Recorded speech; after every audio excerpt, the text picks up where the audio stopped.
Intensity is useless if it is not effectual. The effectual component comes before the intense component. The effectual fervent prayer. It is useless to pray fervently when you don't pray effectually. So we must examine the scriptures to find out how to pray effectually. And the master himself was the one who taught us how to pray and not to miss anytime we pray. Matthew chapter 6 from verse 5 to verse 13. The first 3 verses, Jesus showed us what not to focus on when we pray. This is the one we pray to, but now he's in human form praying to the Father to teach us how prayer should be done. And this is what he calls productive prayer. He said, when thou prayest, he said, thou shalt not be as the hypocrites are. Who are the hypocrites? He said, they love to pray, standing in the synagogue and in the corners of the street, that they may be seen of men. Verily, I say unto you, they have their reward. What is Jesus teaching us there?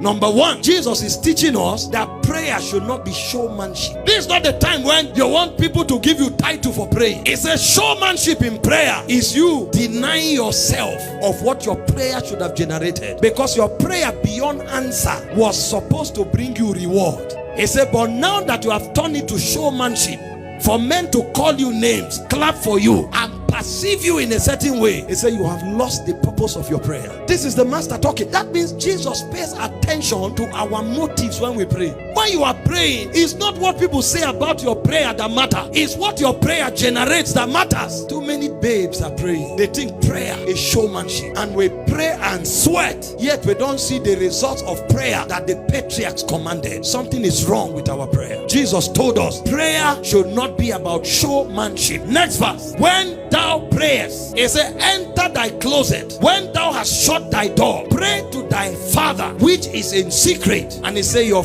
prayer isn't just to shout and sweat. Prayer is not showmanship. If your prayer must bring results, then it must not just be prayed with intensity. It must be effectual. So unfortunately, we have many babes praying loud in tongues, yet with no results. The next time you pray, your aim shouldn't be to shout, but to get results.